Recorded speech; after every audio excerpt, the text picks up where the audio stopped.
प्यारे बच्चों, आज हमें 140 पेज नंबर से आगे बढ़ना है। तो 140 पेज नंबर में जो हमारा इक्वेटिक हैबिटेट एंड एडेप्टेशन है ना, वहाँ से पढ़ना है।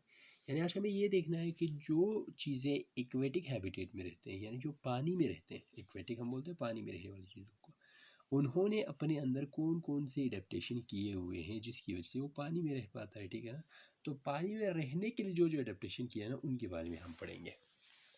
तो पानी में ही इट कैन बी फर्दर सब डिवाइडेड इनटू द फॉलोइंग, यानी पानी में रहने वाले जानवर को हम कौन से हैबिटेट में रहते हैं उस हिसाब से 4 ग्रुप बना सकते हैं। 4 नहीं, यहाँ पे फर्दर लिखा हुआ है, 4 नहीं है, तो हम इसके और भी ग्रुप कर सकते हैं। तो इसका मतलब पानी में रहने वालों के और ही ग्रुप होंगे। देखते हैं इसमें क्या क्या ग्रुप है।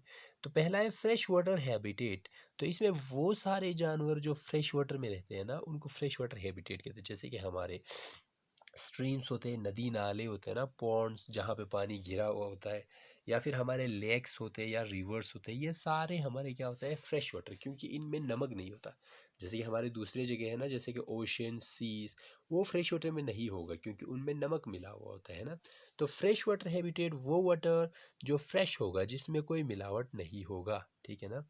वहाँ पे रहने वाले कौन से हैबिटेट में होंगे, फ्रेश वाटर हैबिटेट में है। एग्जाम्पल ऑफ एनिमल्स, वहाँ पे एनिमल कौन कौन से होते हैं वो देख लेते हैं। कहाँ गया?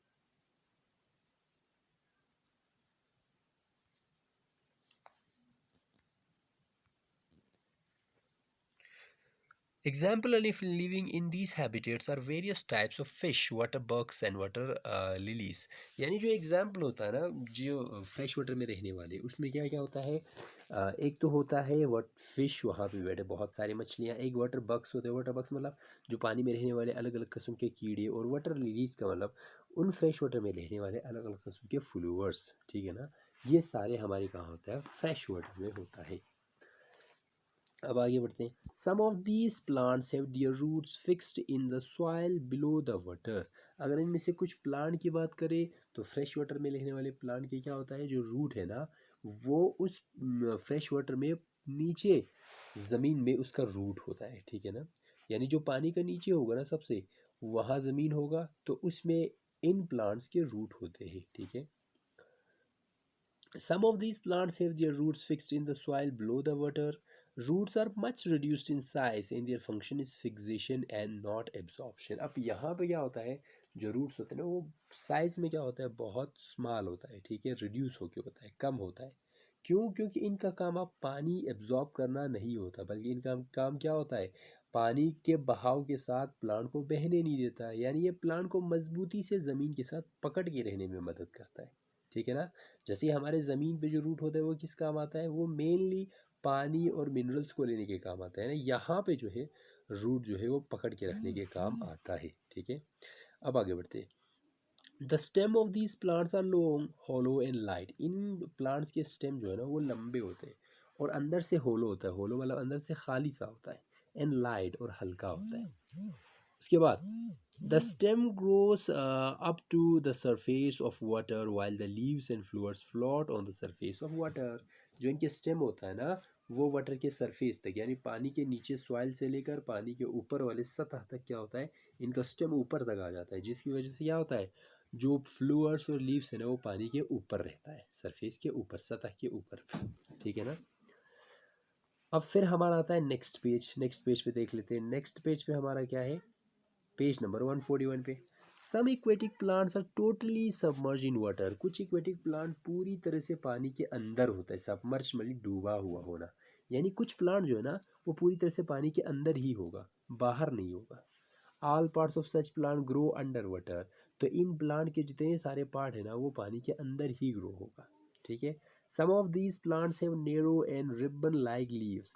अब इनके कुछ क्या होता है, नेरो लीव्स होते हैं। लीव्स बाहर होते हैं। लीव जो है ना, वो नेरो होता है, बाहर नहीं होता। नेरो नेरो मतलब छोटे छोटे होते हैं, ज़्यादा ब्राउट नहीं होगा। ठीक है।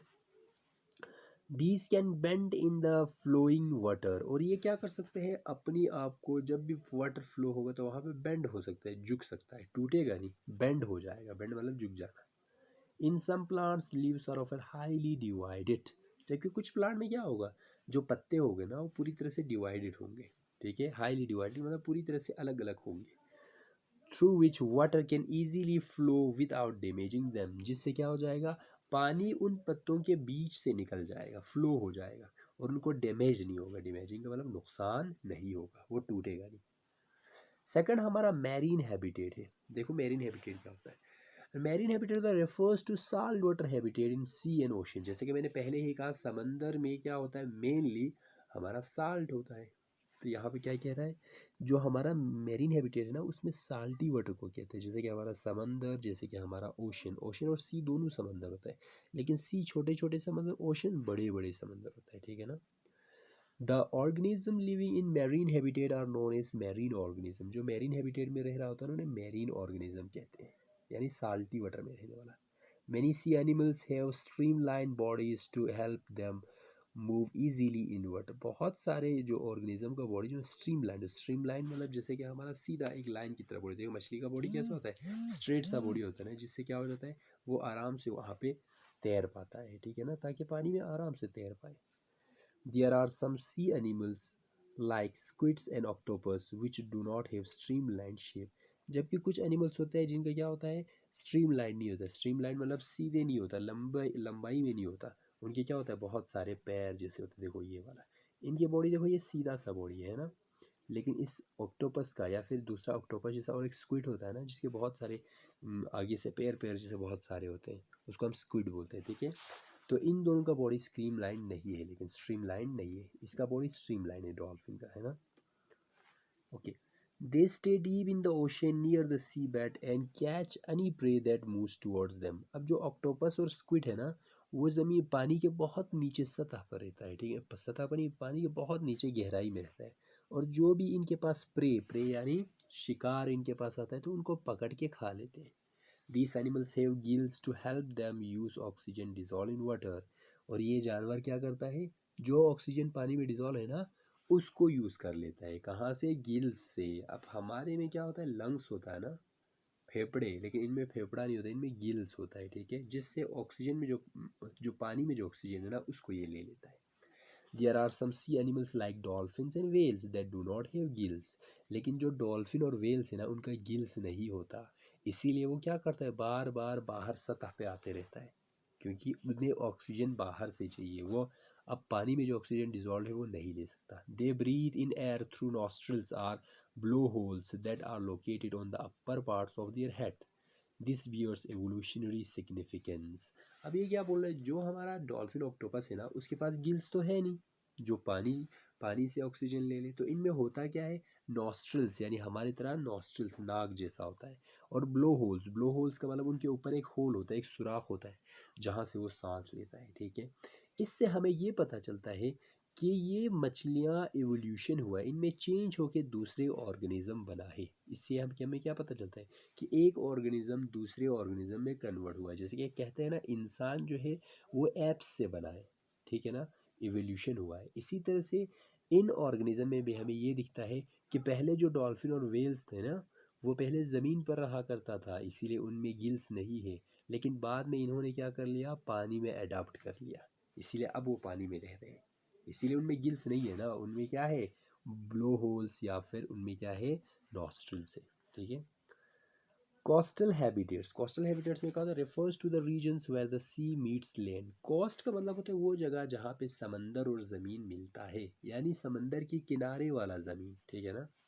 There are variety of coastal habitats that support different type of living organism. अब कोस्टल हैबिटेट बहुत सारे हैं, different types of living organism फिर वहाँ पे रहते हैं, कस्म कस्म के जानवर वहाँ पे रहते हैं। Estuaries are coastal regions where a river or stream containing fresh water meets the salty water of sea। Estuaries वो जगह होता है जहाँ पे हमारे रिवर में फ्रेश वाटर है, वो जाके कहाँ मिलता है, समंदर के पानी के साथ। तो जहाँ पे रिवर का पानी समंदर के पानी के साथ मिलता है उसे एस्चुरीज कहते हैं। These unique habitats are supported by organisms like crabs, oysters, seaweeds and mangroves। अब उस ऑस्ट्रीज में कौन कौन सा ऑर्गेनिज्म होता है, एस्चुरीज में हमारे ऑर्गेनिज्म जैसे कि क्रैब्स होते हैं, ऑयस्टर्स होते हैं, सीवीड्स होते हैं, यानी सीवीड जो छोटे छोटे प्लांट्स होते हैं, ठीक है। एंड मैंग्रोव्स, मैंग्रोव्स का मतलब घने घने जो जंगल जैसा बन जाता है ना बहुत सारे ट्रीज का, उसे मैंग्रोव्स बोलते हैं, ठीक है। तो ये सारे ऑर्गेनिज्म कोस्टल हैबिटेट में होता है, ठीक है ना।